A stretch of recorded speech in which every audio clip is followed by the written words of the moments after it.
Hello guys, कैसे हैं आप सब। आई होप आप अच्छे ही होंगे। Good morning, good afternoon, good evening, what ever the time it may be, आप जब चाहो तब लेक्चर देख सकते हो। वाह क्या बात है। हमारे टाइम तो ऐसा नहीं था। सर ने बुला लिया 6 बजे आ जाओ, 6 बजे चले गए। देखो, कल के लेक्चर में, प्रीवियस लेक्चर में हमने देखा था brief introduction of equity share and preference share, या हमने देखा था oral discussion on equity share and preference share. आज के लेक्चर में मैं आपको ये लिखवा कर दूंगी कि क्या होता है इक्विटी शेयर और प्रेफरेंस शेयर। गाइस, आपके सामने देखो, मैंने ऑलरेडी लिख कर रखा है, ठीक है। आप ये देखोगे, मेरे समझाने के बाद मैं आपको 2 मिनट का टाइम दूंगी, उसके अंदर आप ये आपके नोटबुक में लिख लोगे। ये आपके नॉलेज पॉइंट ऑफ व्यू के साथ साथ for the purpose of your MCQs, for the purpose of theoretical short notes, इसके लिए इंपॉर्टेंट है। एग्जाम में 4 शॉर्ट नोट आने वाली है, जिसमें से 3 हमको अटेम्प्ट करना जरूरी है।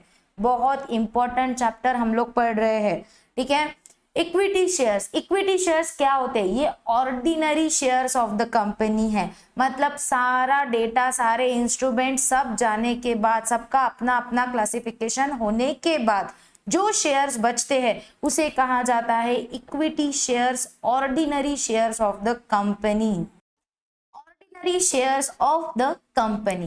प्रेफरेंस शेयर, देखो सबसे पहले अगर प्रेफरेंस शेयर समझ गया ना, तो इक्विटी शेयर समझना तो बहुत आसान है। Preference share are those share which are not equity shares. वाह। और इक्विटी शेयर्स का मतलब, equity shares are those share which are not preference share. Ma'am क्या पढ़ा रहे हो? प्रेफरेंस शेयर वो शेयर जो इक्विटी नहीं है, equity shares are those share जो प्रेफरेंस शेयर नहीं है। तो एटलीस्ट एक का मतलब तो बता दो। तो सुनो बच्चों, प्रेफरेंस शेयर, प्रेफरेंस मतलब प्रायोरिटी। प्रेफरेंस शेयर यानी बाकी सारे शेयर्स, बाकी अदर टाइप के जो भी शेयर्स है, उनके ऊपर जिसको सबसे पहली प्रायोरिटी दी जाती है, प्रेफरेंसेस दिए जाते हैं, उसे कहा जाता है प्रेफरेंस शेयर्स। प्रेफरेंस किस चीज का, प्रायोरिटी किस चीज की? तो सबसे पहली प्रायोरिटी है डिविडेंड की।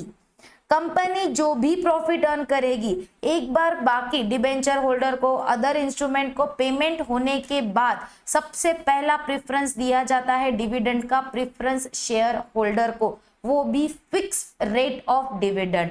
अगर आपने बैलेंस शीट बनाई होगी और जिसके अंदर आपने प्रेफरेंस शेयर को कहीं लिखा होगा, तो देखा होगा आपने प्रेफरेंस शेयर को लिखा जाता है, कैसे लिखा जाता है? प्रेफरेंस शेयर को लिखा जाता है 8% preference share capital,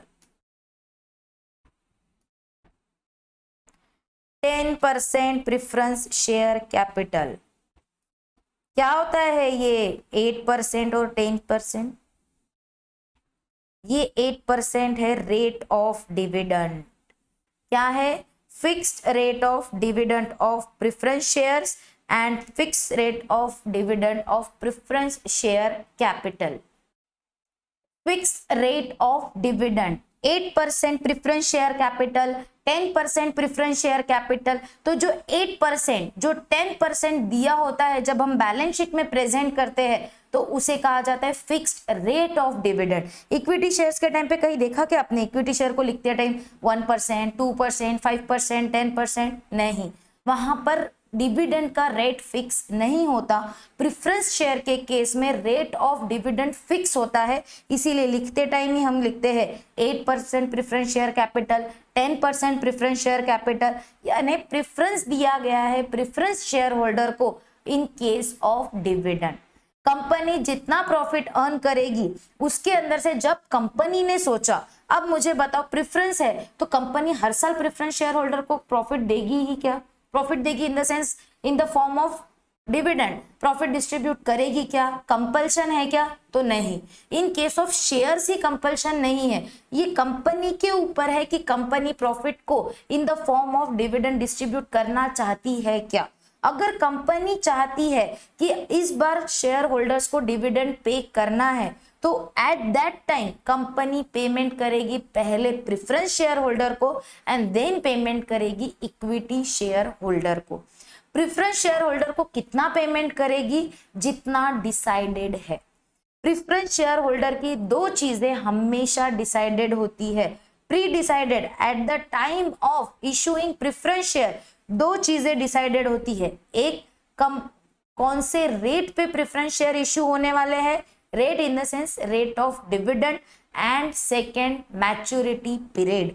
maturity period यानी प्रेफरेंस शेयर होल्डर कितने टाइम के लिए इशू होने वाला है, for the period of 2 years, for the period of 5 years, for the period of 10 years, maximum up to 20 years।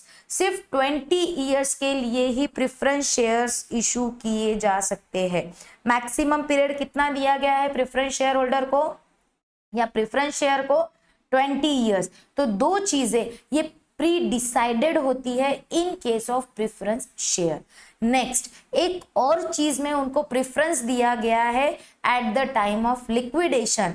जब कंपनी लिक्विडेट होती है तो कंपनी के सारे ड्यूज क्लियर होने के बाद जब शेयर होल्डर की बारी आती है तो उसमें भी इक्विटी के पहले प्रायोरिटी होती है प्रेफरेंस शेयर होल्डर को repayment of their capital.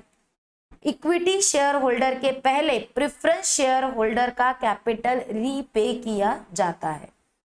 And last point, voting rights. Preference share holder सिर्फ और सिर्फ वही मैटर के ऊपर वही मैटर के ऊपर वोट कर सकते हैं जो उनके राइट्स को अफेक्ट कर रहा है। देखो यहाँ लिखा है voting rights only to those matter which affect their rights. हर मैटर में प्रेफरेंस शेयर होल्डर वोट नहीं कर सकते, सिर्फ वहां पर जहां पर उनके राइट्स अफेक्ट हो रहे हैं वहीं पे प्रेफरेंस शेयर होल्डर क्या करेंगे, वोट करेंगे। अब मैम कंपैरिजन कैसे करेंगे इक्विटी शेयर होल्डर का। Equity share are those share which are not preference share. Preference share को राइट दिया गया है fix rate of dividend. Equity share holder को बचा कुचा remaining profit of the company.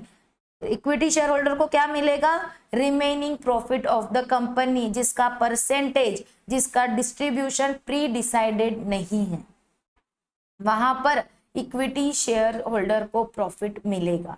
Next, उनको वोटिंग राइट्स दिए गए हैं।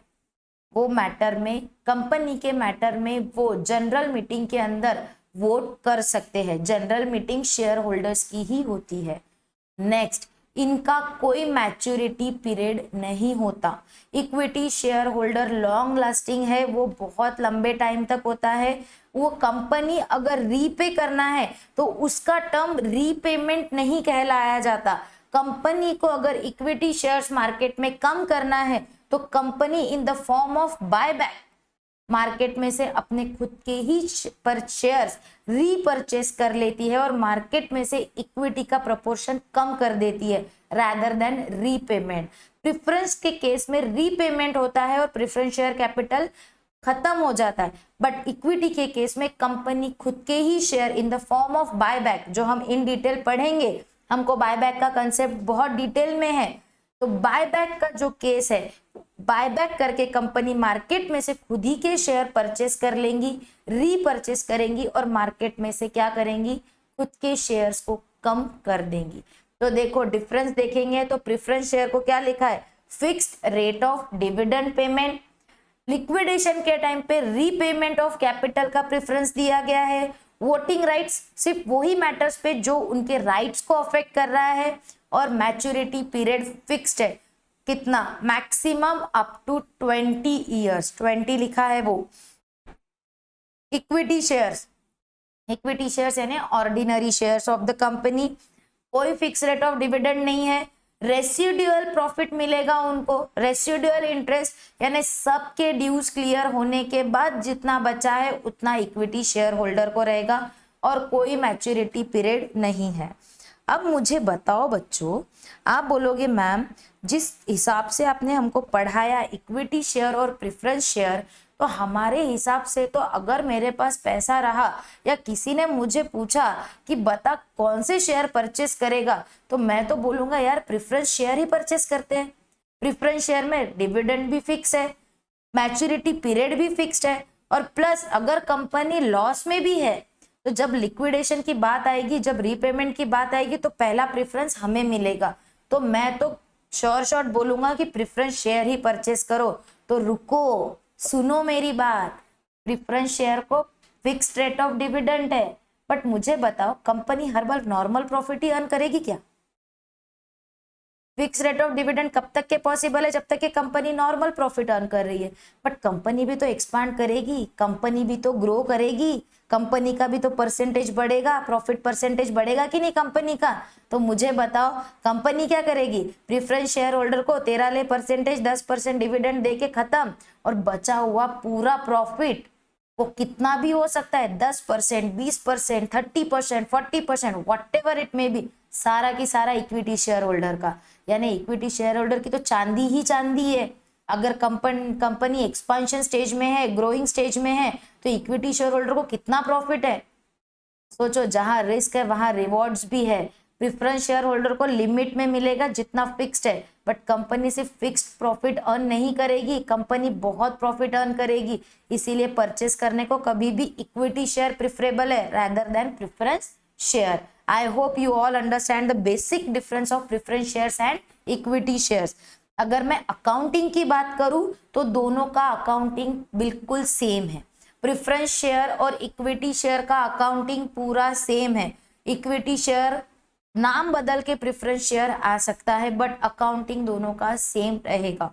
एक का अकाउंटिंग बता दिया तो दूसरे का आपको ऑटोमेटिकली समझ में आ जाएगा। I will give you 2 minutes to write down all this concept.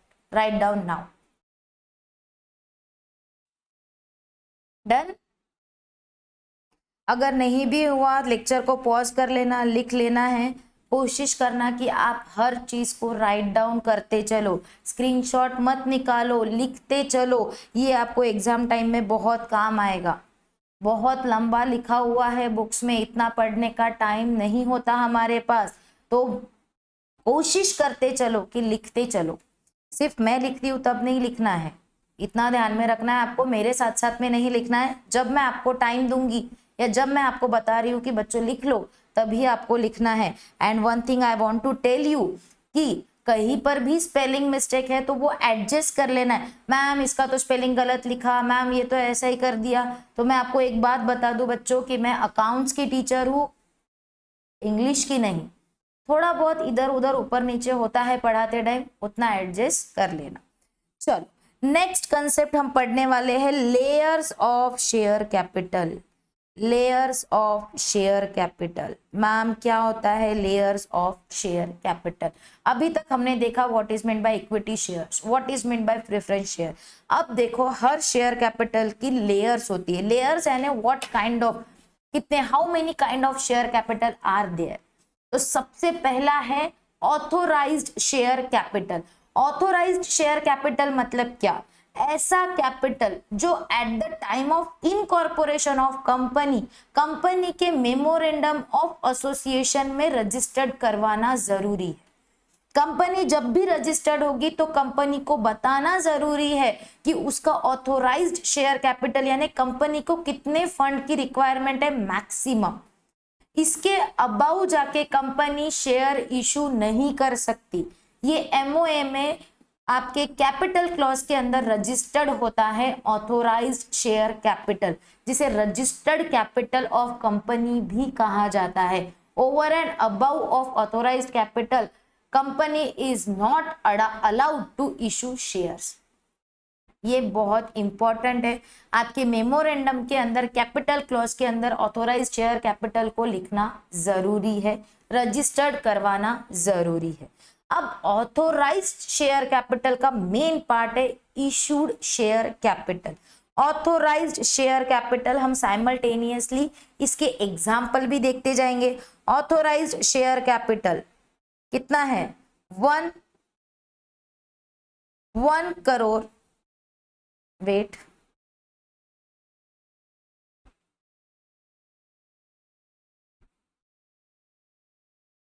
One crore. Ma'am बोलो सीआर भी लिखा, 0 भी लिखा, चलो ठीक है नहीं लिखते। 1 करोड़ शेयर्स ऑफ 10 ईच। बताओ कितना हुआ calculation? Ma'am 10 crore. Very good, इतना बेसिक कैलकुलेशन तो आपको आता ही है। मतलब कंपनी का ऑथोराइज्ड शेयर कैपिटल कितना है? 1 crore shares of 10 each. Ma'am what is mean bye 10 each? ये इंपॉर्टेंट है। 10 ईच, 10 मतलब face value, face value, face value, वो फेस वैल्यू नहीं, ये रजिस्टर्ड वैल्यू है शेयर्स की। मैम फेस वैल्यू यानी मेरे चेहरे की कीमत नहीं, ये है शेयर का बेसिक प्राइस जो आप रजिस्टर्ड करवाते हो आपके एमओए में। ये इश्यू प्राइस है, ये फेस वैल्यू है, इश्यू प्राइस नहीं है। फेस वैल्यू, बहुत डिफरेंस है face value and issued price में।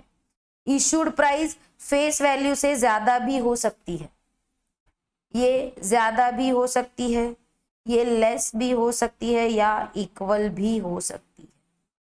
इशू प्राइस कुछ भी होगी बट फेस वैल्यू जो आपने रजिस्टर्ड किया है उतनी ही रहेगी, हमेशा याद रखना। तो हमारा ऑथोराइज्ड शेयर कैपिटल कितना है? ऑथोराइज्ड शेयर कैपिटल है हमारा 1 करोड़ शेयर्स ऑफ 10 ईच, 10 रुपए का एक शेयर। ऐसे 10 करोड़ तक आप पब्लिक से फाइनेंस कलेक्ट कर सकते हो bye issue of shares, whether it is equity shares और प्रेफरेंस शेयर। बट कितना है आपका ऑथोराइज्ड, यानी मैक्सिमम आपका शेयर कैपिटल कितना रजिस्टर्ड है? 10 करोड़ का। उसके अबाउ जाके आप शेयर इशू नहीं कर सकते। आप इतना ही शेयर इशू कर सकते हो। कितना? 1 करोड़ शेयर्स। अरे ये क्या हो गया? 1 करोड़ शेयर्स। अब इसका पार्ट है ऑथोराइज्ड शेयर कैपिटल के सब parts, issued capital and unissued capital. Issued capital, issued capital, issued capital मतलब क्या? ये रहा नेक्स्ट चार्ट। एक्चुअली ये लेक्चर मैंने अभी रिकॉर्ड किया था बट अनफॉर्चुनेटली उसके अंदर साउंड रिकॉर्डिंग नहीं हुई और ये हमें बने बनाए चार्ट मिल गए, नहीं तो मैंने प्रीवियस लेक्चर में ये चार्ट इन बिटवीन क्लास बनाए थे। चलो अच्छा है आपको बने बनाए चार्ट मिल गए, थोड़ा और जल्दी लेक्चर हो जाएगा हमारा। ठीक है, चार्ट बना लो मेरे साथ ही, पहले समझ लो फिर टाइम दूंगी उसके अंदर बनाना। देखो ऑथोराइज्ड, अगर आप मेन चार्ट में देखो तो ऑथोराइज्ड शेयर कैपिटल का सब पार्ट है, ऑथोराइज्ड शेयर कैपिटल का सब पार्ट है issued capital and unissued capital. Issued capital मतलब क्या? अब मैंने आपको बताया कि इशूड कैपिटल मतलब क्या। मैंने आपको बताया कि कंपनी के पास 1 करोड़ शेयर्स है,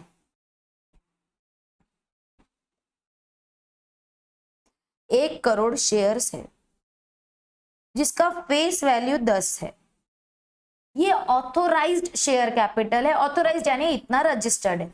अब कंपनी को एक मशीनरी परचेस करना है, एक बिल्डिंग परचेस करना है, एक लैंड परचेस करना है for starting new project. Company एक प्रोजेक्ट स्टार्ट करने वाली है, प्रोजेक्ट एक्स। एक्स का नाम सुनते हैं मैम कुछ तो भी हो रहा है, चलो ठीक है, आई अंडरस्टैंड।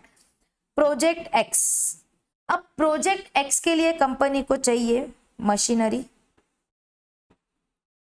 कंपनी को चाहिए लैंड, उसको चाहिए बिल्डिंग और थोड़ा सा वर्किंग कैपिटल के लिए फाइनेंस। और इन सब का कॉस्ट जा रहा है से 1.5 CR। कंपनी को इतने ही फाइनेंस की रिक्वायरमेंट है, इससे ज्यादा पैसा नहीं चाहिए। और for the purpose of calculation हम इसको ले लेते 2 करोड़। कंपनी को चाहिए 2 करोड़, इतनी ही फाइनेंस की रिक्वायरमेंट है। अब कंपनी को पैसा चाहिए, कंपनी के पास एक रास्ता है, हमने प्रीवियस लेक्चर में देखा था कि कंपनी फाइनेंस कैसे कलेक्ट करती है। तो अब हम यहाँ से फाइनेंस कलेक्ट करेंगे बाय इशूइंग शेयर्स। अब मेरे पास 1 करोड़ शेयर मैं इशू कर सकती हूँ, मुझे फाइनेंस की रिक्वायरमेंट है 2 करोड़ की।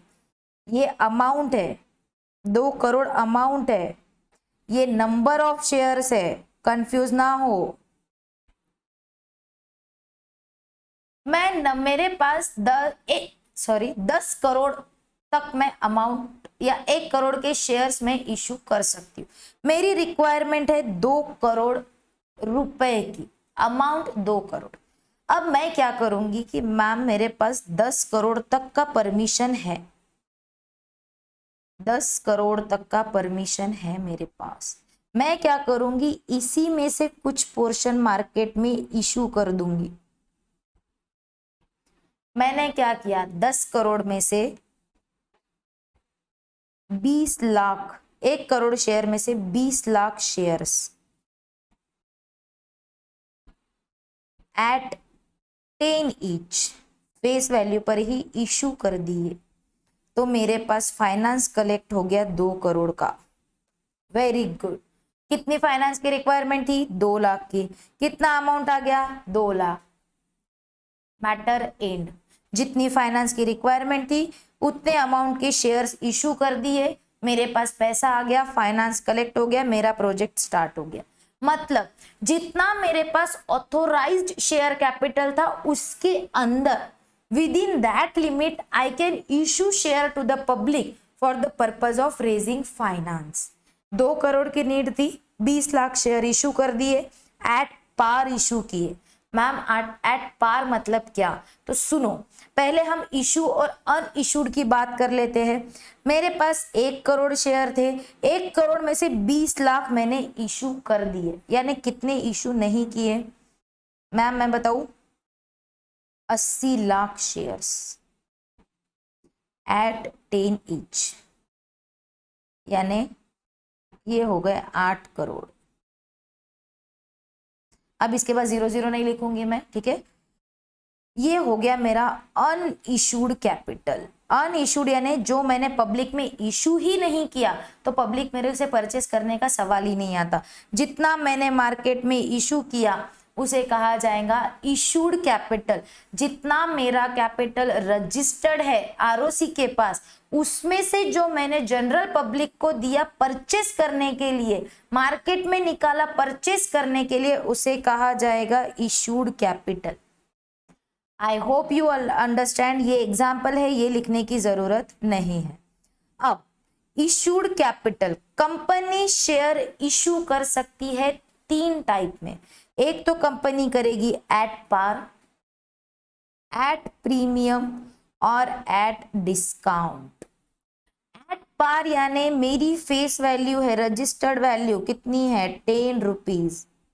अगर मैं 10 का शेयर 10 में ही इशू करूं, 10 रुपए का शेयर अगर मैं 10 रुपए में ही इशू करूं, तो उसे कहा जाता है एट पार।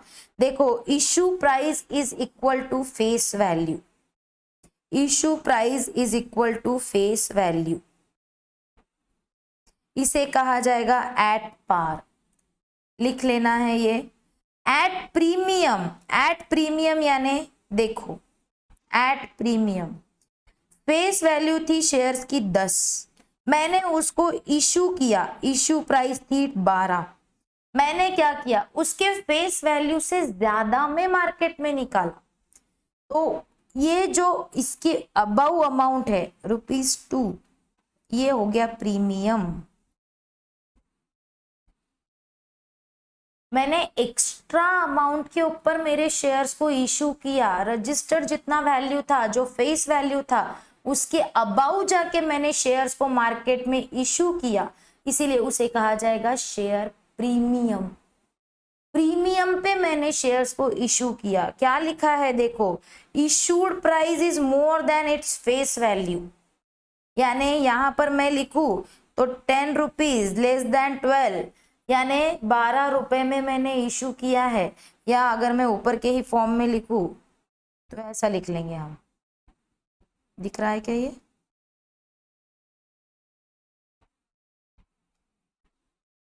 ऐसा, issued price more than its face value. टेढ़ा हो गया क्या, चलो ठीक है, इसको ठीक कर लेंगे। Issued price more than its face value. अब देखो, एक चीज हमेशा याद रखना, शेयर कैपिटल,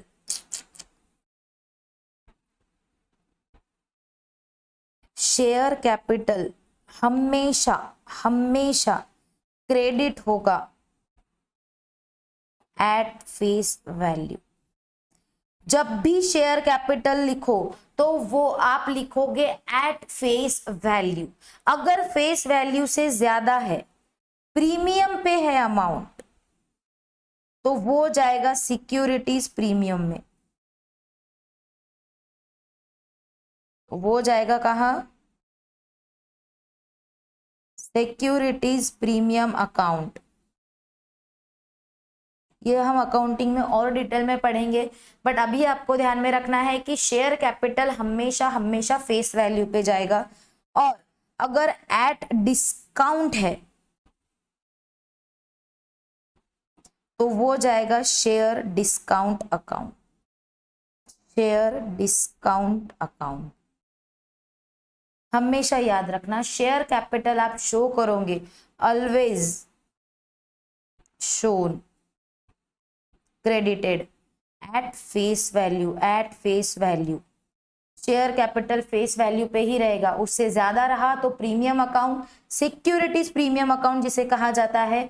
अगर फेस वैल्यू से कम है तो उसे कहा जाएगा शेयर डिस्काउंट अकाउंट, जो हमारा थर्ड टाइप है। At discount, share capital at discount यानी जिसका इश्यू प्राइस फेस वैल्यू से कम है। 10 रुपए का आपका शेयर था, आपने 10 रुपए के शेयर को इश्यू किया 8 रुपए में। अगर आप 10 रुपए के शेयर को 8 रुपए में इश्यू कर रहे हो तो वो कहा जाएगा एट डिस्काउंट।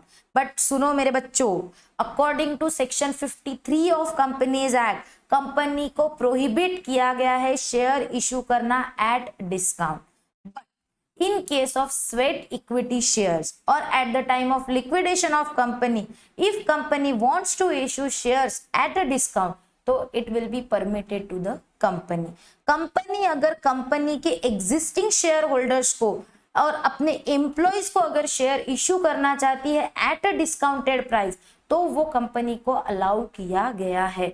अदरवाइज वो कंपनी को प्रोहिबिटेड है कि कंपनी शेयर्स इश्यू करे किस पर? डिस्काउंट पे। ये 3 टाइप है, और जो डिस्काउंट अमाउंट होती है वो कहाँ जाती है? वो जाती है शेयर डिस्काउंट अकाउंट में। ये लिख लीजिए आप अभी।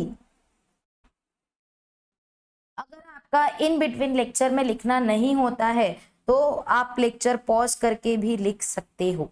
देखो क्या लिखा है मैंने, issued share capital at par, यानी share capital issued price is equal to face value. At premium के केस में क्या लिखा है? Amount in excess of face value. जो हमने 2 रुपए निकाले थे, 10 रुपए उसकी फेस वैल्यू थी और इशूड प्राइस थी 12 रुपए, तो जो एक्सेस अमाउंट, जो 2 रुपए, जो 2 रुपीज एक्स्ट्रा है, will be separately credited to securities premium account. I hope you write this. और ये दिया गया आपके कंपनीज एक्ट के सेक्शन नंबर 52 में। ये हम कंपनी लॉ में और डिटेल में पढ़ेंगे, अभी अकाउंटिंग पर्पस के लिए इतना ही रिलेवेंट है। नेक्स्ट है आपका एट डिस्काउंट। डिस्काउंट पे अगर आप ले रहे हो तो फर्स्ट ऑफ ऑल ये प्रोहिबिटेड है under section 53 of companies act, but अगर company sweat equity shares issue कर रही है तो वो कंपनी को परमिटेड है, और ये भी सेपरेट अकाउंट में जाएगा। डिस्काउंट का अमाउंट जिसे कहा जाता है शेयर डिस्काउंट अमाउंट, लिख लो शेयर डिस्काउंट अकाउंट। ठीक है, लिख लिया। अब देखो अगेन मेन चार्ट में जाएंगे तो हमने देखा ऑथोराइज्ड शेयर कैपिटल, जिसका सब पार्ट हमने देख लिया, issued share capital and unissued share capital. यानी जितना ऑथोराइज्ड कैपिटल है उसका अगर एक पार्ट कंपनी इशू कर रही है तो उसे कहा जाएगा इशूड शेयर कैपिटल, और नेक्स्ट पार्ट को जो रिमेनिंग पोर्शन है उसे कहा जाएगा unissued capital. Before further processing मैं आपको एक चीज बताना चाहूंगी, एक important knowledge point of view, आपके एग्जाम के लिए रिलेवेंट नहीं है वो।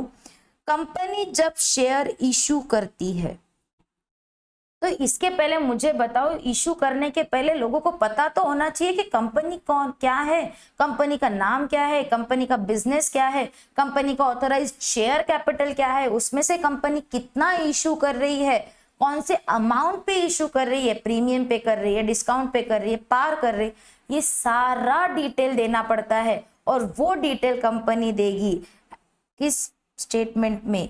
एक स्टेटमेंट होता है जिसे कहा जाता है स्टेटमेंट नोन एज प्रोस्पेक्टस। एक प्रोस्पेक्टस नाम का स्टेटमेंट होता है, एक बुकलेट होता है, एक ब्राउचर होता है जो कंपनी का एक एडवर्टाइजमेंट का काम करता है, जिसमें कंपनी का पूरा डिटेल दिया गया होता है, कंपनी का नाम, कंपनी का ऑब्जेक्ट, कंपनी का कैपिटल क्लॉज और कंपनी का कितना कैपिटल कंपनी मार्केट में इशू कर रही है, वो एट पार कर रही है, एट प्रीमियम कर रही है या एट डिस्काउंट कर रही है। पहले ये सब फिजिकल फॉर्म में हुआ करता था, अब ये सब ऑनलाइन हो चुका है। अब क्या होता है, पहले क्या हुआ करता था, सुनो, प्रोस्पेक्टस के साथ एक एप्लीकेशन फॉर्म दिया जाता था। एप्लीकेशन फॉर्म, ये एप्लीकेशन फॉर्म के अंदर में आपको देना पड़ता था प्रोस्पेक्टस पढ़ने के बाद। अगर आप खुश हुए और आप चाहते हो हमारे पाथवे लर्निंग के शेयर्स परचेस करना, तो ये एप्लीकेशन फॉर्म आपको पाथवे लर्निंग के प्रोस्पेक्टस के साथ दिया जाएगा। वो एप्लीकेशन फॉर्म में आपको फिल करना है number of shares multiply number of shares, amount of shares,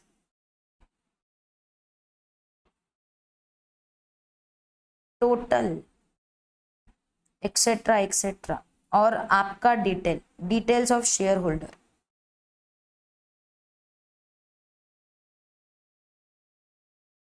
ये सब आपको फिल करके कंपनी को सबमिट करना पड़ेगा। एप्लीकेशन किसको सबमिट करना पड़ेगा, कंपनी को, to buy the shares of the company. ये हो गया फिजिकल फॉर्म। इसके अंदर रहेगा आपका बैंक ड्राफ्ट या चेक। सबसे इंपॉर्टेंट तो यही है, चेक और बैंक ड्राफ्ट। अरे ये एप्लीकेशन मनी आपका अमाउंट ऑफ शेयर पे करोगे ना कंपनी के शेयर परचेस करने के लिए, तो जो अमाउंट पे करोगे, एक तो बैंक ड्राफ्ट आपको उसके साथ अटैच करना पड़ेगा या आपका चेक उसको अटैच करना पड़ेगा, तभी तो आप कंपनी के शेयर्स ले पाओगे। बट अब क्या हो गया, अब ये हो गया ऑनलाइन फॉर्म में, ऑनलाइन मोड, ऑनलाइन मोड। मैं क्या थोड़ा सा सीधा कर लेती हूँ उसको, ठीक है। अब ऑनलाइन मोड होने के वजह से एक कॉन्सेप्ट एग्जिस्टेंस में आया जिसका नाम है आस्बा, जिसका फुल फॉर्म है accounting supported bye block amount. Ma'am इतना बड़ा नाम लिख दिया आपने जिसका मतलब तो कुछ पल्ले पड़ा ही नहीं। तो मेरे बच्चों, मैंने अभी तक मतलब बताया ही नहीं। ASBA, accounting supported by blocked amount. अब देखो इसमें क्या होता है, ये जो एप्लीकेशन फॉर्म आपको मिल गया है, अब आपको अप्लाई करना है कंपनी के शेयर परचेस करने के लिए। तो पहले क्या होता था, ये एप्लीकेशन फॉर्म के साथ में ही आपको ये बैंक ड्राफ्ट या चेक देना पड़ता था।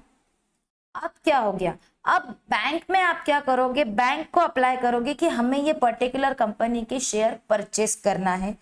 वो आप उसका डिटेल बैंक को दे दोगे कि ये कंपनी है, ये कंपनी के नंबर ऑफ शेयर्स हमको परचेस करना है, अमाउंट कितनी है वो शेयर्स की वो बता दोगे आप, नंबर ऑफ शेयर्स बता दोगे एंड अदर डिटेल्स। तो बैंक क्या करेगी, जितना अमाउंट बनता है, से फॉर एग्जाम्पल आपने कंपनी के 10,000 शेयर परचेस किए और 10 रुपए के हिसाब से परचेस किए, तो लाख रुपए आपके ये बैंक से डेबिट होने चाहिए थे कंपनी के नाम पे। तो अभी बैंक क्या करेगी, ऑन एप्लीकेशन, ध्यान से सुनिए, ऑन एप्लीकेशन आपने बैंक को ये सारा डिटेल दे दिया, बैंक क्या करेगी, ये अमाउंट ब्लॉक कर देगी, ब्लॉक कर देगी, आई कैन से रिजर्व कर देगी, साइड में निकाल देगी। और फिर जब कंपनी आपको शेयर अलॉट कर देगी, अलॉट करना यानी बेच देना, 4 स्टेजेस होती है अगर आपको पता होगा तो, application, allotment, first call, final call. Application में पहले आप अप्लाई करते हो कंपनी के पास, हमें आपके शेयर परचेज करना है। अलॉटमेंट में देन कंपनी आपको सेल करेगी शेयर, अलॉटमेंट में कंपनी आपको शेयर देगी। एप्लीकेशन में आप कंपनी को पैसा दोगे, अलॉटमेंट में शेयर कंपनी आपको देगी। Then company first call, second call, third call, number of calls जैसे कंपनी को पैसे मंगवाना है वैसे कंपनी मंगवाएगी, and then final call. Main 2 stages, ये number of first call, call कितने भी हो सकते हैं। तो पहले एप्लीकेशन शेयर होल्डर करेगा, फिर अलॉटमेंट में शेयर्स कंपनी सेल करेगी। वापस आ जाओ मेन डिस्कशन पे। ऑन एप्लीकेशन आपने 1 लाख रुपए बैंक को बोल दिया कि मुझे पाथवे लर्निंग के शेयर परचेस करना है। जब तक कि कंपनी आपको अलॉटमेंट नहीं करती तब तक कि ये पैसा बैंक में ब्लॉक्ड रहेगा। एक बार कंपनी ने आपको शेयर अलॉट कर दिए उसके बाद ये अमाउंट जाएगा पाथवे लर्निंग के अकाउंट में, तब तक कि ये अमाउंट बैंक में ही रहेगा। मैम ऐसा क्यों हो रहा है, क्यों बैंक अपने पास ही पैसा रख रहा है, डायरेक्ट कंपनी को नहीं दे रहा है? तो देखो मेन चार्ट में फिर से आएंगे हम। मेन चार्ट में इशूड शेयर कैपिटल का नेक्स्ट पार्ट है सब्सक्राइब्ड कैपिटल, बहुत इंपॉर्टेंट पार्ट है। देखो सब्सक्राइब कैपिटल पढ़ोगे सब समझ में आ जाएगा, सब समझ में आ जाएगा। सब्सक्राइब्ड कैपिटल, सब्सक्राइब कैपिटल यानी आप देखो मैंने इशूड कैपिटल में तो आपको बता दिया था कि कंपनी ने 20 लाख शेयर इशू किए, बट जरूरी है क्या कंपनी के पास 20 लाख शेयर के लिए एप्लीकेशन आ ही जाएंगे?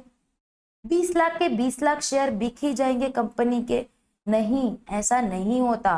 कंपनी जितना इशू करती है, समटाइम्स जितना इशू किया उतने के एप्लीकेशन आएंगे। कभी ऐसा होता है कि जितना इशू किया उससे ज्यादा एप्लीकेशन आ जाते, क्योंकि कंपनी ग्रोइंग स्टेज पे है, पब्लिक को बहुत पसंद आ रहा है कंपनी का काम, कंपनी बहुत प्रॉफिट अर्न कर रही है, तो कंपनी के शेयर परचेस करने के लोगों में भीड़ हो गई है, तो कंपनी के पास ओवर एप्लीकेशन भी आ जाते या समटाइम्स बहुत ही लो एप्लीकेशन भी आ जाते हैं, जिसे कहा जाता है अगर कंपनी ने इशू किया उसके अबाउ जाकर अगर शेयर के लिए एप्लीकेशन आ रहा है तो उसे कहा जाता है ओवर सब्सक्रिप्शन। अगर जितने इशू किए उतने ही एप्लीकेशन है तो उसे कहा जाता है फुल्ली सब्सक्राइब, और अगर जितने इशू किए उससे कम एप्लीकेशन आए तो उसे कहा जाएगा अंडर सब्सक्राइब। यही हमारा नेक्स्ट टॉपिक है। इशूड कैपिटल, हम यहाँ पे एग्जाम्पल चेंज कर दे क्या, रहने देते ये 5 लाख शेयर इशूड किए थे, जान दो हमारा एग्जाम्पल हम बदल देंगे।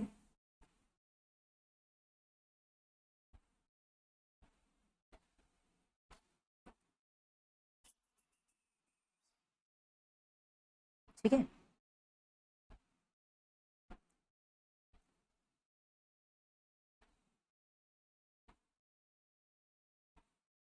चल अब देखो इशूड कैपिटल कितना था हमारा, इशूड कैपिटल था हमारा 20 लाख शेयर्स ऑफ 10 ईच। हमने पार पर किए थे शेयर इशू, याद रखना हमने एट पार किया, एट प्रीमियम एट डिस्काउंट हम बाद में देखेंगे, अभी एट पार चल रहा है। हमने इशू किए 20 लाख शेयर।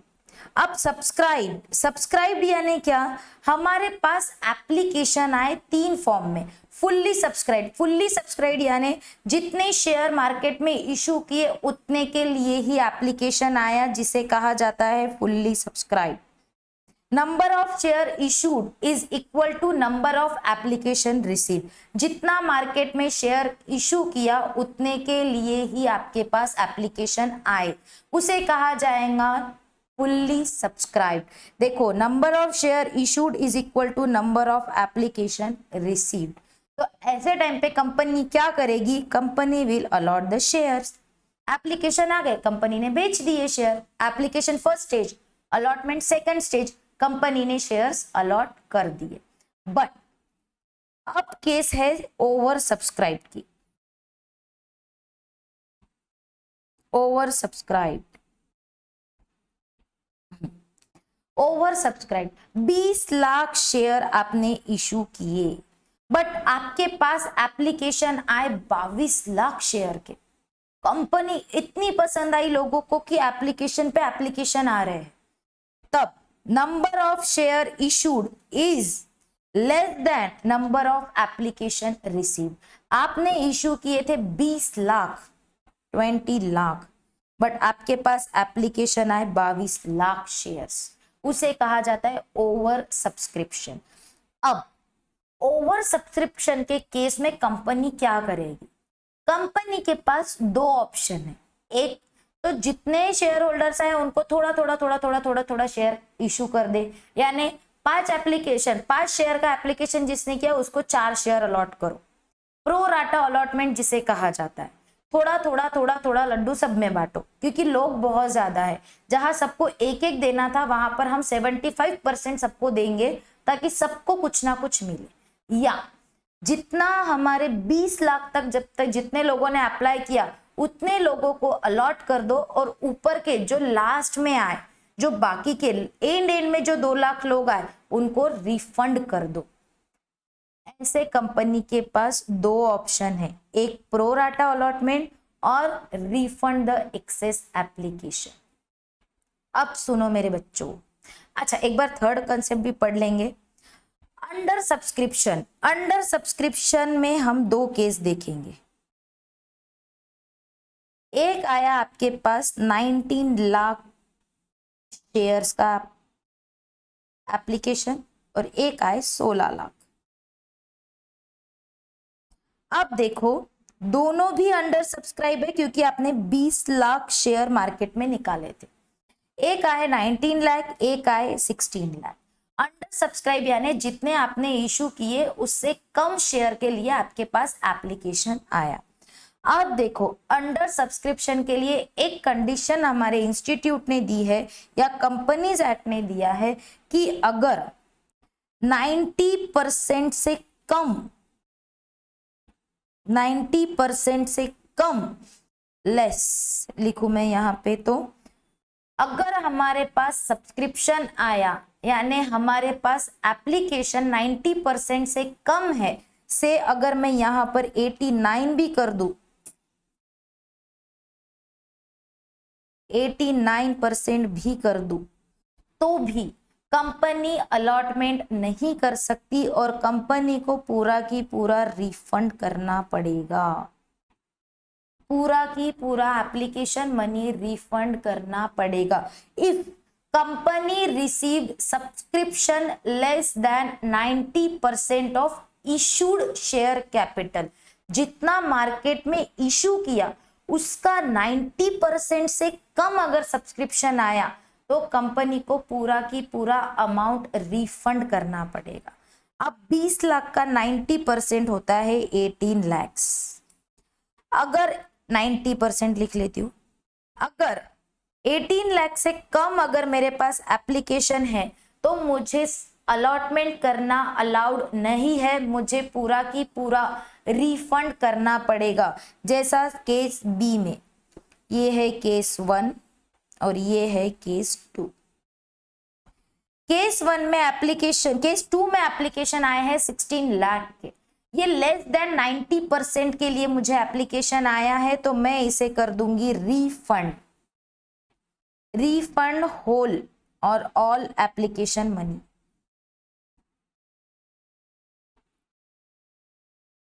बट अब देखो इन केस ऑफ 19 लाख,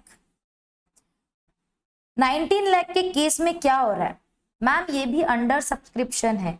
हाँ ये अंडर सब्सक्रिप्शन है बट ये मोर देन 90% है, मतलब 90 to 100% के बीच में अगर आपके पास एप्लीकेशन है तो you can make allotment of share. यहाँ पर 18 लाख से ज्यादा है तो आप यहाँ पे अलॉटमेंट कर सकते हो। अलॉटमेंट आप कर सकते हो। 90% से कम है रिफंड कर दो, 90% से ज्यादा है बट 100% से कम है फिर भी आप क्या कर सकते हो, अलॉटमेंट कर सकते हो। अब ये समझ में आ गया मैम कि सब्सक्राइब 3 टाइप से हो सकता है, फुल्ली, ओवर एंड अंडर। अब इसका रिलेवेंस हम देखेंगे, कहा आजबा में, कहा गया आजबा। अब देखो यहाँ पे आजबा का रिलेवेंस कैसा आएगा। देखो एप्लीकेशन मनी जो आया ना, ये बैंक ने ब्लॉक करके रखा था 1 लाख। ये तो मैंने एग्जाम्पल के लिए दिया रे बच्चों, यहाँ पर ना करोड़ों से पैसा आता है एप्लीकेशन का, 10 करोड़, 20 करोड़, 30 करोड़, 50 करोड़ एप्लीकेशन मनी आता है।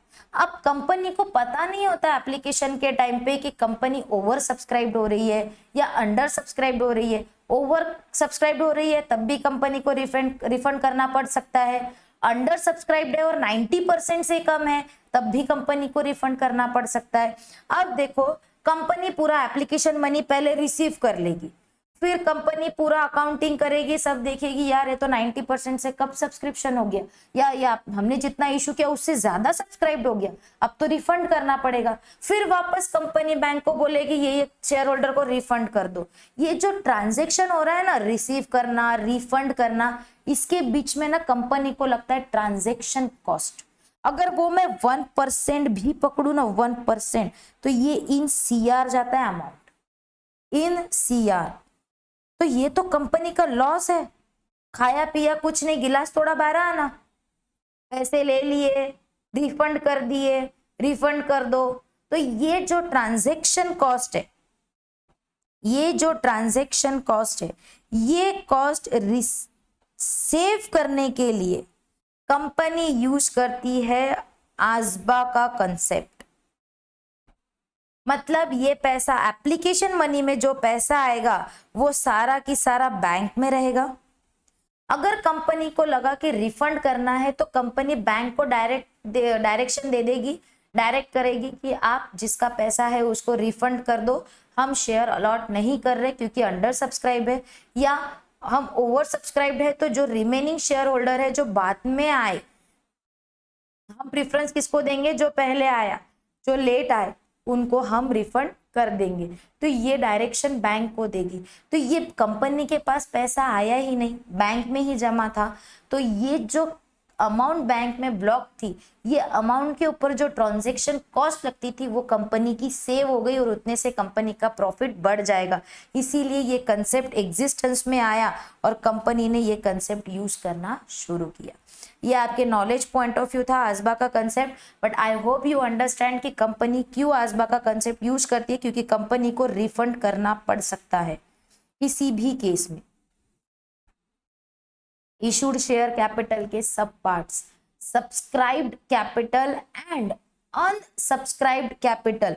अनसब्सक्राइब्ड यानी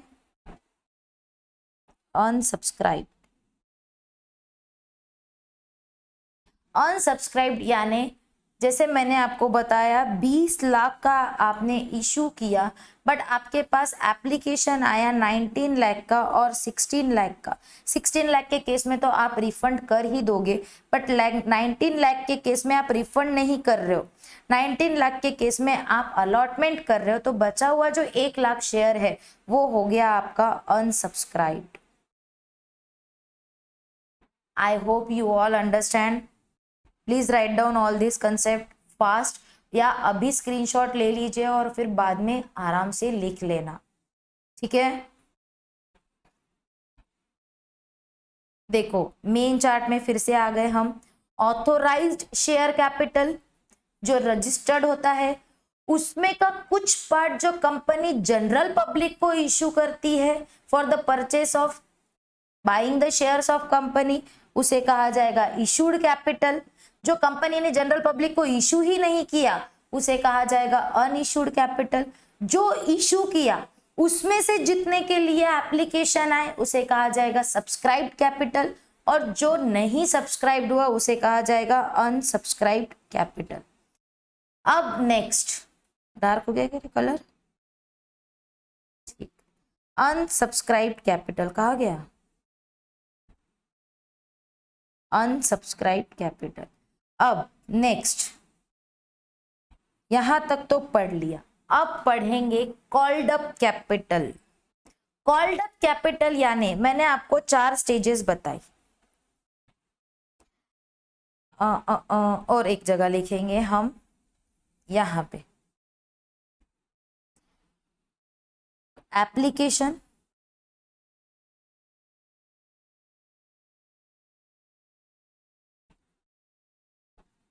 allotment, first call and final call. अभी मैं 2 ही कॉल ले रही हूं, कॉल कंपनी कितने भी बुला सकती है। अब देखो, कंपनी का फेस वैल्यू था, कितना था, 10 रुपए, और हमने बोला था कि हम share face value at par ही इशू कर रहे। कंपनी ने क्या किया, एप्लीकेशन पे मंगाए। देखो, मिनिमम एप्लीकेशन पे कंपनी मंगा सकती है 5%, कंपलसरी है, 5% तो मंगाना ही पड़ेगा। उससे ज्यादा मंगवा सकती है, समटाइम्स तो कंपनी पूरा की पूरा मंगवा लेती है on application itself, but minimum 5% तो कंपनी को मंगाना ही पड़ेगा, मिनिमम। एप्लीकेशन पे कितना आएगा, 5%। ऑब्जेक्टिव पॉइंट ऑफ व्यू बहुत इंपॉर्टेंट है ये, 5% minimum on application money company मंगवाती है, उससे ज्यादा भी मंगवा सकती है। हमारे केस में हम लेंगे 2 रुपीज। अलॉटमेंट पे कंपनी ने मंगाए 3 रुपीज, फर्स्ट कॉल पे अगेन मंगाए 2 रुपीज, और फाइनल कॉल पे मंगाए 3 रुपीज, हो गए 10 रुपए। ठीक है, कंपनी ने इस तरीके से अपने 10 रुपए का बाइफर्गेशन किया। अब देखो, कॉल्ड मनी हम पढ़ रहे हैं, कॉल मनी भूल जाओगे नहीं तो। हाँ, मेन चार्ट में देखो, कॉल्ड अप कैपिटल पे थे हम, called up, ma'am called up capital मतलब देखो वही बता रही हूं मैं आपको, मेन चार्ट में कॉल्ड अप कैपिटल क्या है।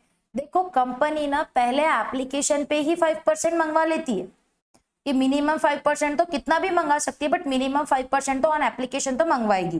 बट कंपनी ने कितना पैसा मंगवाया, देखो, सब्सक्रिप्शन यानी कंपनी ने इशू किया शेयर, देखो लाइन से चलो, इशू किया, इशू करने के बाद लोगों ने उसको सब्सक्राइब किया, अब परचेस कर लिया है। अब परचेस करने के बाद लोगों से पैसा भी तो मांगना पड़ेगा ना, कि दो, हमें पैसा दो, कंपनी को रिक्वायरमेंट है फंड की। तो जो कंपनी जनरल पब्लिक से पैसा मंगवा रही है उसे कहा जाता है called up capital.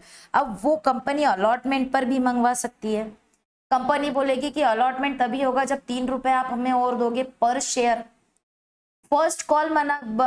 First call made कर सकती है कि अब कंपनी के पास आपने 5 रुपए दे दिए और कंपनी को फंड की रिक्वायरमेंट है, पर शेयर 2 रुपए के हिसाब से पेमेंट कर दो। यानी कंपनी जो अमाउंट डिमांड कर रही है जनरल पब्लिक से कि आपका इतना अमाउंट आपको पे करना है पर शेयर के लिए, उसे कहा जाएगा कॉल्ड अप अमाउंट। देखो, फर्स्ट कॉल, सेकंड कॉल, ये अकाउंटिंग में हम बहुत डिटेल में पढ़ेंगे, बट अभी आपको ये ध्यान में रखना है कि जो शेयर सब्सक्राइब करने के बाद जनरल पब्लिक से जो पैसा मांगा जाता है उसे कहा जाता है कॉल्ड अप कैपिटल। जैसे 10 रुपए का शेयर था, उसमें से कंपनी ने 5 रुपए ही मांगे, उसे कहा जाएगा कॉल्ड अप कैपिटल। और जो नहीं मांगा, जनरल पब्लिक को मांगा ही नहीं, 10 रुपए का शेयर था, हमने 5 ही रुपए मांगे अभी तक, तो उसे कहा जाएगा कॉल्ड अप। और जो हम 6 लिखेंगे, मतलब कंफ्यूजन ना हो, 6 रुपए मांग लिया आपने तो उसे कहा जाएगा कॉल्ड अप कैपिटल। और जो 4 रुपए कंपनी ने मांगा ही नहीं जनरल पब्लिक को कि हमको पैसे दो यार, उसे कहा जाएगा अनकॉल्ड कैपिटल। जो कॉल ही नहीं किया, पब्लिक को मांगा ही नहीं पैसा, उसे कहा जाएगा अनकॉल्ड कैपिटल। नेक्स्ट है हमारा paid up capital. Paid up, देखो बच्चों, कॉल कर लिया, मुझे देखने दो कहीं पे और लिखा है क्या, नहीं, चल, पेड अप कैपिटल, कॉल किया आपने, कितने पैसे मंगवाए, 6 रुपए मंगवाए।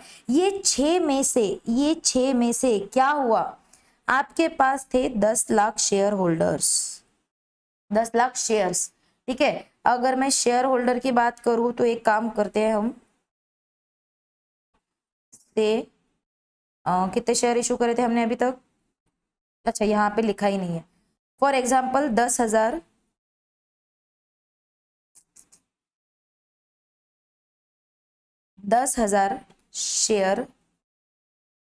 शेयर्स थे जिसके ऊपर कंपनी ने 6 रुपए के हिसाब से मंगवाए थे।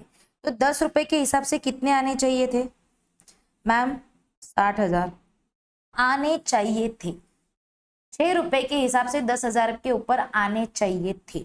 बट क्या हुआ, 100 शेयर होल्डर या 100 शेयर्स जो होल्ड कर रहा था, एक वाई नाम का बंदा था जिसने 100 शेयर्स होल्ड करके रखे थे, उसने क्या किया, इन शेयर्स के ऊपर 6 रुपए पे नहीं किए।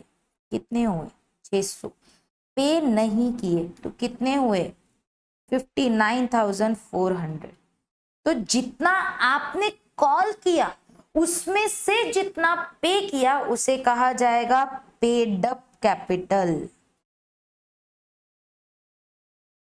कॉल कितना किया? 60,000 रुपए कॉल किए थे, आपको मिले कितने? 59,400। एक शेयर होल्डर था जिसने आपके 100 शेयर होल्ड करके रखे थे, जिसके ऊपर उसने 1 रुपया भी पे नहीं किया, वो हो जाएंगे calls in arrears. Arrears in the sense आपने कॉल किया बट उसने कॉल पे नहीं किया, उसे कहा जाएगा कॉल्स इन अरियर्स। और जितना आपके पास एक्चुअल में पेमेंट आया है उसे कहा जाएगा पेड अप शेयर कैपिटल। तो पेड अप शेयर कैपिटल का अगर फॉर्मूला हम देखें तो देखो क्या है formula paid up share capital का, called up capital minus calls in arrears. जितना आपने कैपिटल कॉल किया, कितना कॉल किया था? 60,000, उसमें से कितना नहीं आया कॉल्स इन अरियर्स? 600 रुपए, तो बचा हुआ 59,400 रहेगा आपका paid up capital. Unpaid capital यानी जितना आपने कॉल किया पर आपको पेमेंट नहीं आया उसे कहा जाएगा unpaid capital, calls in arrears. अब एक और कंसेप्ट बचा है हमारा कॉल्स इन एडवांस। तो हमारा लेयर्स ऑफ शेयर कैपिटल खत्म हो जाएगा। कॉल्स इन एडवांस यानी समटाइम्स क्या होता है, आपने मंगवाए नहीं पैसे, आपने नहीं दिए, आपने बोला ही नहीं कि हमको पैसे दो, पर कुछ शेयर होल्डर ऐसे होते हैं कि जिन्होंने बिन मांगे ही आपको पैसे दे दिए। अब बिन मांगे पैसे दे दिए तो वो आपके शेयर कैपिटल का हिस्सा हो गया क्या? नहीं मैम, आपने बोला था कि फेस वैल्यू पे रिकॉर्ड करेंगे और हमने मंगवाने के बाद ही हम क्या करेंगे, उसको शेयर कैपिटल का हिस्सा बताएंगे। यानी अगर आपने कॉल नहीं किया, आपने पैसे नहीं मंगवाए, फिर भी शेयर होल्डर ने सामने से आपको पैसे दिए हैं, तो वो आपके कैपिटल का पार्ट नहीं रहेगा, वो आपकी सेपरेट लाइबिलिटी है। तो जो जब तक के आप शेयर कॉल नहीं करोगे तब तक के वो जो आपको एडवांस में मनी रिसीव हुआ वो सेपरेट लाइबिलिटी शो होगा इन बैलेंस शीट, बट वो शेयर कैपिटल का हिस्सा नहीं रहेगा। क्या लिखा है देखो, calls in advance are never part of paid up share capital. Paid up share capital PUSC paid up share capital का हिस्सा नहीं रहेगा। Calls in advance, it always shown as a separate liability until the call is actually made। जब तक के company खुद पैसा नहीं मंगवाती तब तक के वो शेयर कैपिटल का हिस्सा नहीं होगा, वो सेपरेट लाइबिलिटी शो होगा in balance sheet. I hope you all understand the layer of share capital. बहुत ही इजी है, क्विक रिवीजन देंगे हम इसको। लेयर्स ऑफ शेयर कैपिटल, सबसे पहला ऑथोराइज्ड शेयर कैपिटल यानी registered capital of the company, जो कंपनी के मेमोरेंडम ऑफ एसोसिएशन में रजिस्टर्ड है उसे कहा जाएगा ऑथोराइज्ड शेयर कैपिटल। उसमें से जो कंपनी जनरल पब्लिक के लिए इशू करती है for the purpose of purchasing the shares of company, कि आओ हमारे कंपनी के शेयर परचेस करो और कितने शेयर्स हम बेच रहे हैं, उसे कहा जाएगा इशूड कैपिटल। और जो पार्ट कंपनी जनरल पब्लिक में इशू नहीं कर रही है उसे कहा जाएगा अनइशूड कैपिटल। इशूड कैपिटल में से जितना मार्केट में बेचने को निकाला उसमें से कंपनी के जितने शेयर्स जनरल पब्लिक परचेस करेगी उसे कहा जाएगा सब्सक्राइब्ड कैपिटल। उसमें हमने 3 पार्ट देखे थे। कौन कौन से देखे थे? 3 पार्ट्स, इसमें 3 देखे थे, fully subscribed, over subscribed, under subscribe.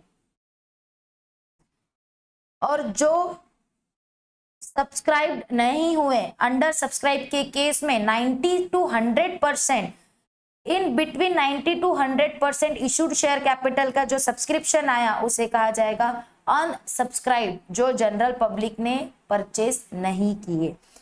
जो मार्केट में सब्सक्राइब किए उसमें से हमने जितने अमाउंट का पैसा जनरल पब्लिक से मंगवाया उसे कहा जाएगा कॉल्ड अप कैपिटल। जितना पैसा मार्केट में से हमने मंगवाया है पर शेयर उसे कहा जाएगा called up capital.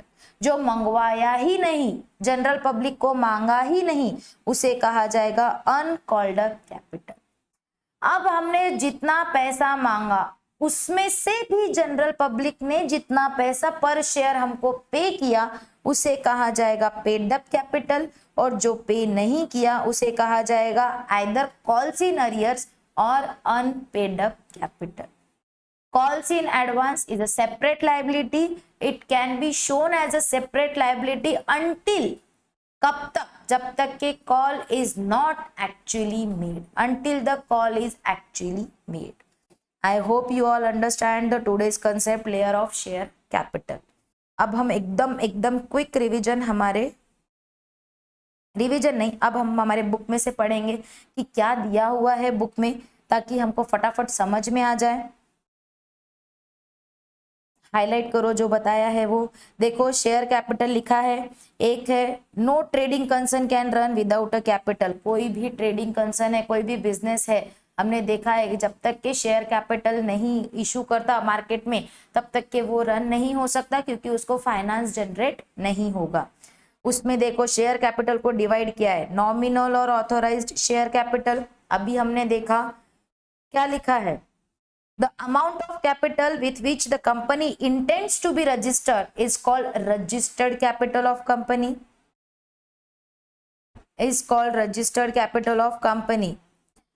maximum amount which company is authorized to raise by way of public subscription। जो कंपनी MOA में लिखती है कि इतना, इससे ज्यादा कंपनी इशू नहीं कर सकती, उसे कहा जाएगा registered capital. Issued capital is a part of authorised capital, अभी देखा।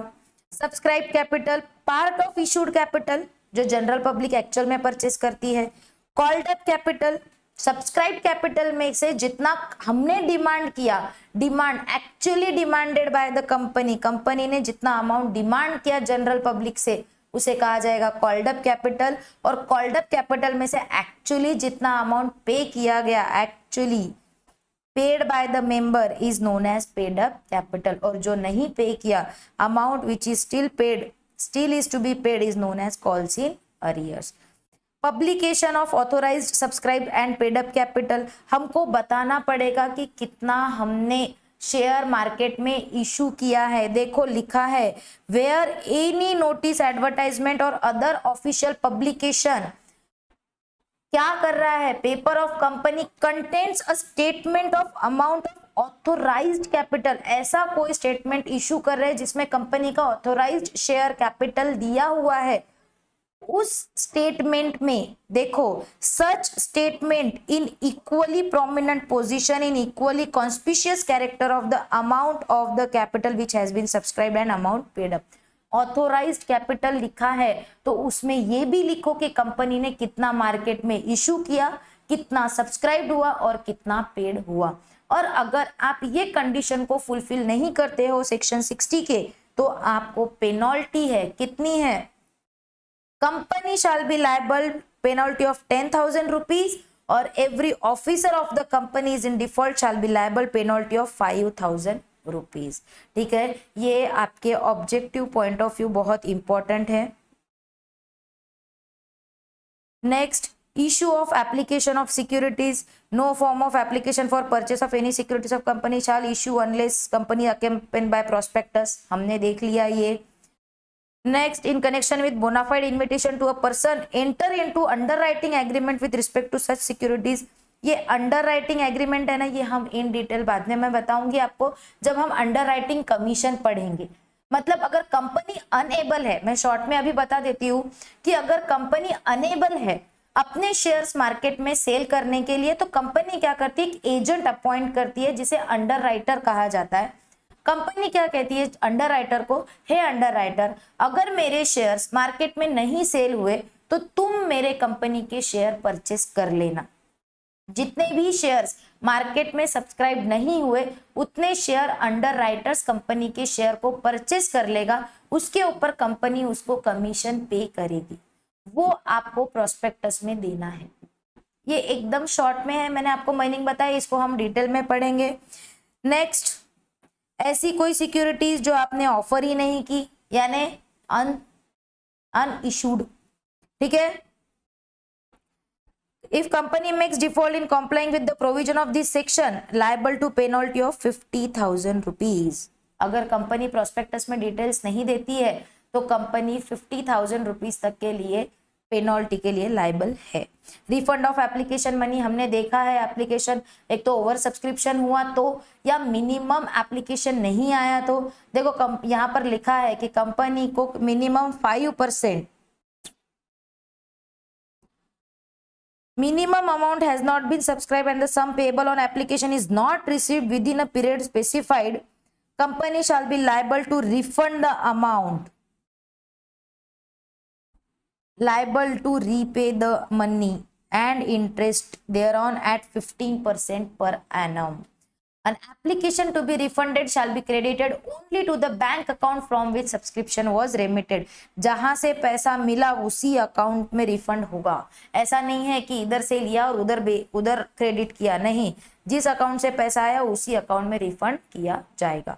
अलॉटमेंट आपको बताया मैंने, अलॉटमेंट कि मिनिमम 5%, देखो amount stated in prospectus, minimum amount की एप्लीकेशन में कितना पेमेंट करना है। अगर कंपनी को उतना अलॉटमेंट नहीं आया, देखो amount payable on application on every security shawl not be less than 5%, not less than 5%, यानी मिनिमम 5% तो एप्लीकेशन पे मंगवाना ही है, अदरवाइज कंपनी को पूरा की पूरा रिफंड करना पड़ेगा। देखो, if stated amount has not been subscribed, sum payable on application is not received within a period of 30 days, 30 days को हाईलाइट करो objective point of view, then company shall return within such time and manner as may be prescribed। तो जितना amount received under subsection 1, यानी application पे जितना amount मिला वो सारा के सारा रिफंड करना पड़ेगा। और अगर डिफॉल्ट किया, लाइबिलिटी है 1,000 rupees for each day during which such default continues up, और 1 lakh rupees which ever is lower. Calls on share, first call, second call अभी देखा, 5% पेएबल ऑन एप्लीकेशन, और फिर बचा हुआ हम आगे देखेंगे कि कैसे कंपनी अलॉटमेंट में शेयर्स, अलॉटमेंट में कितना अमाउंट मंगवाएगी। फर्स्ट कॉल पे उस पर कोई रेस्ट्रिक्शन नहीं है, कितना भी मंगवा सकती है। रेस्ट्रिक्शन कहाँ पर है, सिर्फ और सिर्फ एप्लीकेशन पे 5% आना चाहिए। रिफंड कितने दिन में, विद इन 15 डेज, ठीक है। कल हम क्वेश्चन देखेंगे। Illustration number 1, I'll give you 2 minutes to read all these above concept, ये सब important है MCQ point of view। Next session के पहले आप ये इशू ऑफ शेयर कैपिटल का, share capital, publication, issue of application, section 33, section 60, section 39 and calls on share, ये सब आप रीड करके आएंगे। देखो अगर आप रीड करके आओगे ना तो बहुत इजी हो जाएगा आपको नेक्स्ट कंसेप्ट समझने के लिए। अदरवाइज वहीं पे रहेंगे, मैम अलॉटमेंट क्या है, मैम एप्लीकेशन क्या है। अगर आप पढ़ते चले गए, जितना पढ़ाया और जैसा लिखवा रही हूँ ना वैसा लिखते चलो, तो आपको ये समझने के लिए ना बहुत इजी हो जाएगा, ठीक है। कल से हम इसके इलस्ट्रेशन स्टार्ट करेंगे सॉल्व करना। I hope you all understand the today's session. If any doubt, you can directly ask me on my WhatsApp number. I am always there for you guys. Okay. Bye bye. Take care. Good night.